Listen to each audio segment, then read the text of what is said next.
समोर तुम्हाला स्वर्ग दिसतोय, धुक्याने झाकलेली सह्याद्री आणि निसर्गाच्या कुशीत बसलेलं आपलं गाव दिसलं तर मनाला खूप आनंद होतो. धुक्याच्या शुभ्र चादरीत हिरवलेली हिरवीगार सह्याद्री आणि सह्याद्रीच्या कुशीत वसलेलं आपलं वारंगुशी गाव. त्या शेतातील मिनी वॉटरफॉल हे बघा दाखवतो. ना दावले धुंदावले कधी गुंतले मन बावरे. नमस्कार मंडळी, शुभ दुपारचे 2 वाजलेत आणि मंडळी सकाळपासून ना खूप पाऊस होता. खूप म्हणजे असा पाऊस घडारला का विचारूच नका. काय झालं, सकाळी बाहेर निघायला चान्सच भेटला नाही कारण का पाऊस भरपूर चालू होता. आणि आता दुपारचे 2 वाजलेत आणि पाऊस जरा थडकलाय. बघा तुम्हाला दाखवतो, पाऊस जरा थडकला, एकदम शांत असं वातावरण झालंय. समोर तुम्हाला सह्याद्री पर्वतरांग दिसते धुक्याने झाकलेली. तर मंडळी, खरं सांगतो, जीवनात हेच सुख आहे. समोर सह्याद्री पर्वतरांग दिसली ना धुक्याने झाकलेली की दिवस एकदम चांगला जातो. आणि तर आज आपण चालूवर जरा शेताकडे, कारण का सकाळपासून भरपूर पाऊस होता, रात्री पण भरपूर पाऊस पडलाय आणि आता पाऊस उघडला दुपारा. तर त्याला जाऊया जरा वर शेताकडे चक्कर मारू. आपल्याला ना आता वर शेताकडे जायचंय आणि शेताकडे जाऊन ना आपण हे बघा इथं जाणार आहे. आता हे बघा इथं वर जर डोंगर दिसतोय ना तुम्हाला, हे बघा इथे जाणार आहे आपण. इथं हो, त्या डोंगरावर जाणार आहे आणि त्या डोंगरापासून तुम्हाला खालचं वातावरण दाखवतो गावाकडचं. तिथून ना आमचं गाव सह्याद्रीच्या कुशीत वसलेलं अकोला तालुक्यात सर्वात मोठं गाव, एकदम नटलेलं आणि झटलेलं असं गाव दिसतंय वारंगुशी गाव. तर ते तिथून वर दाखवतो. चला व्हिडिओ कंटिन्यू करा, जाऊया आता वर आपण. माझ्या घरासमोरून माझ्या गावचा परिसर दिसतोय. हे बघा किती छान असं वातावरण झालंय. पाऊस पडल्याच्या नंतर वातावरण हे बघा. तर हे बघा आपण जे वावराची लेवल केली ना ते वावर आहे. आता पाणी बघा कसं फिरतंय चारी बाजूनी, म्हणजे गोल वावर आहे, चौकोनी वावर आहे. त्या चौकोनी चारही बाजूनी पाणी आहे बघा. त्या कोपऱ्यात, इकडच्या कोपऱ्यात, आणि इथून तर पाणी चाललंय आणि खालचा पण कोपरा, चारी कोपऱ्याला चांगलं पाणी. तर मंडळी, वरती जायला रस्ता ना जंगलामधून आहे. तर हे बघा ना पाणी, बघा ना किती नितळ पाणी, एकदम शुद्ध, एकदम नितळ पाणी आहे बघा. झुरीचं पाणी आहे हे, एकदम नितळ पाणी, नाही का, फिल्टर नाही, काहीच नाही, तरी हे पाणी एवढं शुद्ध आहे, एकदम म्हणजे नितळ आणि एकदम शुद्ध आहे. त्याला ना फिल्टर करायला ना काही, डायरेक्ट पावसाचं पाणी पडलंय आणि ते झुरी ना वाहून चालय बघा. एकदम नितळ आहे, म्हणजे एकदम नितळ पाणी. हे बघा तुम्हाला दिसत असेल, हीच निसर्गाची देणे आणि हेच आपल्याला दाखवायचा प्रयत्न करायचे लोकांपुढं. सह्याद्रीच्या पायथ्याशी असलेलं जीवन, सह्याद्रीच्या कुशीत असलेलं जीवन, डांगणातलं जीवन, आदिवासी भागात असलेलं जीवन, आपली परंपरा, हेच आपल्याला पुढे चालू द्यायचे, हेच जपायचे आपल्याला. आणि ह्या ज्या सर्व गोष्टी आहेत ह्याच सोशल मीडियाच्या माध्यमातून लोकांपुढे पोहोचवायच्यात. आज व्हिडिओला 100-200 व्ह्यू जातात, कधी कधी 5 व्ह्यू येतात, कधी कधी 10 व्ह्यू येतात, कधी कधी 100 येतात, कधी कधी 500-1000 येतात युट्यूब वरती. तर असंच व्हिडिओ पुढे जात राहतील आपल्याला. आज 1 व्ह्यू आलाय, उद्या 10 येतील, उद्या 15 येतील, उद्या 500 येतील, 1000 येतील, काही दिवसांना 1,00,000 व्ह्यू येतील.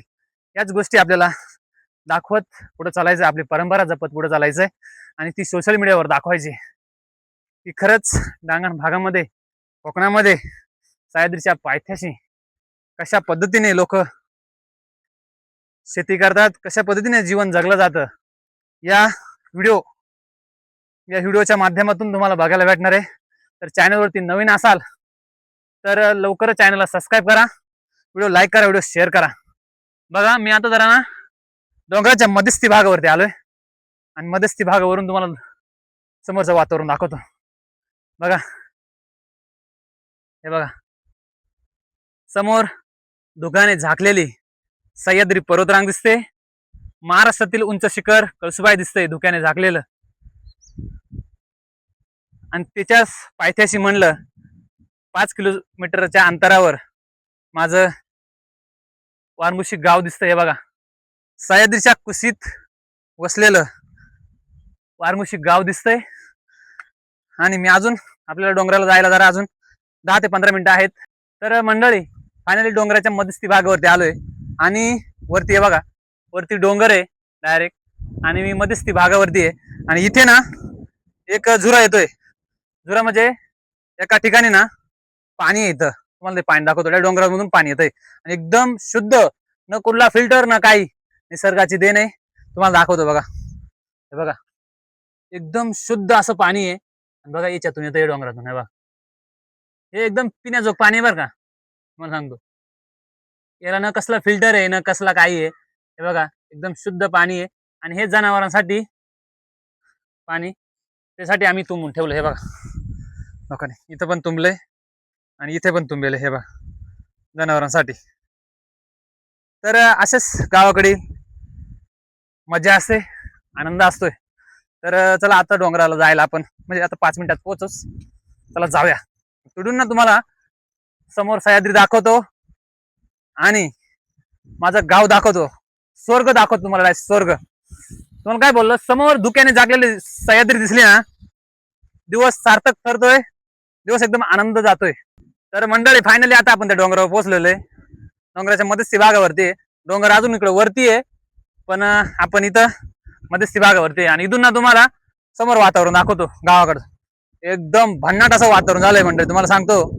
डायरेक्ट आजचा दिवस एकदम सार्थक ठरलेला आहे. कारण का सकाळपासून आणि मागे फुल पाऊस पडलाय, फुल गटारलाय पाऊस. आणि पाऊस पडल्याच्या नंतर वातावरणामध्ये ना एकदम गोंडसाचा बदल होतो. तुम्हाला दाखवतो बघा आता समोर. मादावले धुंदावले कधी गुंतले मन बावरे. आजचा दिवस एकदम सार्थक ठरलेला आहे. समोर धुक्याने झाकलेली सह्याद्री पर्वतरांग दिसते. इथे वरती महाराष्ट्रातील उंच शिखर कळसुबाई आहे. आणि हे बघा, माझ्या गावातील हा परिसर आहे समोर. किती छान असं वातावरण दिसतंय. आजचा दिवस एकदम सार्थक ठरलेला आहे.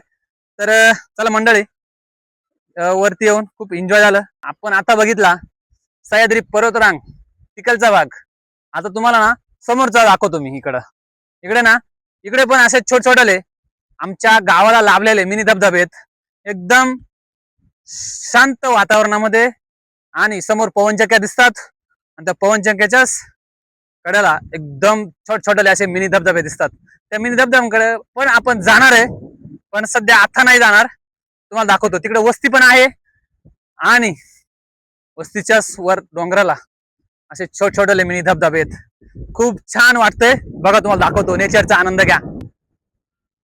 हे बघा, नादावले धुंदावले कधी गुंतले मन बावरे. आजचा दिवस खरंच मंडळी एकदम सार्थक झालेला आहे. हे बघा, हा एक इथं 2 मिनी धबधबे दिसतात. हा इथे एक आहे, हा इथे एक आहे, आणि हे बघा इकडे गेला तर इथे एक आहे. आणि इथे वाडी आहे बघा, बोरवाडी म्हणून वाडी आहे इथं. आणि इकडे वर पण दरा खतरा आहे. दरा म्हणजे तिकडे पण एक वाडी आहे, त्या वाडीचं नाव दरा आहे. बघा किती छान असं वातावरण दिसतंय.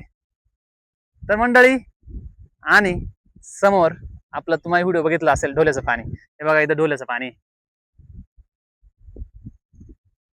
भर उन्हाळ्यामध्ये तिथे ढोल्याच्या पाण्याला पाणी होतं. आता तर भरपूर पाणी झालं असेल. भरपूर म्हणजे एकदम गोंडस पाणी, फुल नितळ, नाही का. तर चला आता आपण ना खाली आपल्या घरी जाण्याची तयारी करू. कारण का पाऊस येण्याच्या आधी आपण घरी गेलो पाहिजे, नाही तर बेकारी होईल, भिजून जाऊ आपण, नाही का. छत्री आणले, पण गावाकडे पाऊस ना जाम वारा आणि जाम पाऊस राहत आहे त्याच्यामुळं. आणि आपण बुजगावना घेऊन नाही आलो, म्हणजे रेनकोट नाही आणेल, त्याच्यामुळे आता आपण खाली उतरायला सुरुवात करू. चला. तर मंडळी ना, आपण शेताकडे आलोय. तर आपण आपलं रोप पण बघून जाऊ, कारण का रात्री पण भरपूर पाऊस पडलाय, सकाळ पण पाऊस पडत होता. तर बघू आपल्या रोपाची, भाताच्या रोपाची काय हा खालावय. ते मला वाटतं अजून तरी 8 ते 10 दिवसामध्ये आपण लावायच्या जोगणीत येईल, लावायच्या जोग्यात येईल, लावू शकतो आपण. हे बघा, त्याला अजून एक खत मारावं लागेल. हे बघा, मापात आहे, मापात रोप आलेले आहे आपलं, एकदम फिट, एकदम ओके. हे भाताचं रोप आहे ना, इंद्रायणी भाताचं रोप आहे.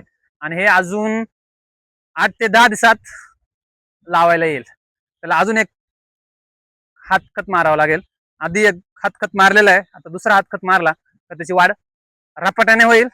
आणि रपाट्याने आपली आवणी चालू होईल. तर मंडळी, तुम्हाला एक गोष्ट सांगायचंय. आता आमच्या परिसरामध्ये, वारमुशी परिसरामध्ये म्हणले ना, प्रत्येक शेतकऱ्याला रोपाचा तुटवडा आहे. का? तर मी माझा अनुभव सांगतो. माझं आता वय 25 आहे आणि मला जसं समजायला लागले ना की आपण आता शेती करायचंय, हे करायचंय, ते करायचंय, तर तेव्हापासून सांगतो तुम्हाला, मला जेव्हापासून समजायला लागलं तेव्हापासून मला असं वाटतंय का आजपर्यंत आम्ही दुसऱ्याच्या वावरामधून एक पण मूठ आणलेला नाही, की आम्हाला कधीच रोपाचा गरज भासली नाही. त्याच्या मागची माझ्या वडिलांची मेहनत आहे, माझ्या आईची मेहनत आहे, माझी मेहनत आहे. आणि ते रोप टाकताना आपण खूप काळजी करतो. त्याची मशागत, जागेची मशागत आली. माझे वडील सांगतात की रोपाची जागा व्यवस्थित जर आपण केली ना, तर आपल्याला पुढं तुटवडा येत नाही. त्यामुळे आम्ही ती रोपाची जागा आहे ना, व्यवस्थित पद्धतीने त्याच्यावर खत टाकणे, तिची व्यवस्थित योग्य पद्धतीने तिची मशागत करणे, रोप टाकणे, रोप भरणे आणि व्यवस्थित रोप पेरणे, अवताच्याच साहाय्याने नांगरणे, अवताच्याच साहाय्याने वखरणे, अवताच्याच साहाय्याने रोप टाकणे. म्हणजे ही जी मेहनत आहे, ही मेहनतीचे फळ आपल्याला नंतर भेटते. तर माणसं काय करतात, ट्रॅक्टर घेतात, ठोकतात, हे झालं ते झालं, कधी रोप भरणायचे नाही, ते पेटवायचे नाही, कधी काय करायचे नाही, बुजायचे नाही रोप, काय नाही. त्याच्यामुळं लोकांना तुटवडा येतो. आणि फक्त एका माणसाने कमेंट करावं, शेतकरी माणसाने गावातील माझ्यावाला, की माझ्या वडिलांना रोपाचा तुटवडा भासतो. असं होऊच शकत नाही. का? तर त्यामागची मेहनत खूप आहे, तुम्हाला सांगतो. हे बघा, यंदा आपण जे वावर आपण प्लेन केले होते ना ट्रॅक्टर साहाय्याने, बघा कसं पाणी फिरतंय. आता आधी काय व्हायचं, त्या साईडनंच पाणी निघून जायचं. हे बघा, असंच खाली पाणी निघून जायचं. यंदा काय झालं, आपण तिकडं उच केल्यामुळं, तिकडं चढ केल्यामुळं इकडे पाणी येतं. हे बघा, म्हणजे शेतीचं म्हणलं ना, ते योग्य पद्धतीने नियोजन केलं पाहिजे. कधी पेरणी करायची, कधी काय करायचं. तर मंडळी, यंदा पाऊस नव्हता तरी आम्ही रोपं टाकून दिली होती निसर्गाच्या भरोश्यावर. का? तर निसर्गावर आपला विश्वास आहे, आपल्या कर्मावर आपला विश्वास आहे. आपण कोणाचं वाईट केलं नाही, आपलं कोण वाईट करणार. टाकून द्यायचं रोपं, होईल ते होईल. आणि मंडळी, आम्ही ज्या दिवशी रोपं टाकले ना, तेच दिवशी संध्याकाळी एवढा पाऊस गडारला, विचारूच नका. म्हणजे हे सर्व गोष्टीचा मॅनेजमेंट करून शेती केली जाते. ठीक आहे. ते माझे वडिलांचे त्याच्या मागे मेहनत आहे, माझ्या आईची मेहनत आहे, आणि मी त्यांना सहाय्यक म्हणून आम्ही कामं करतो. त्याच्यामुळेच रिझल्ट भेटतोय. चला जाऊया, आता घरी जाऊया जरा.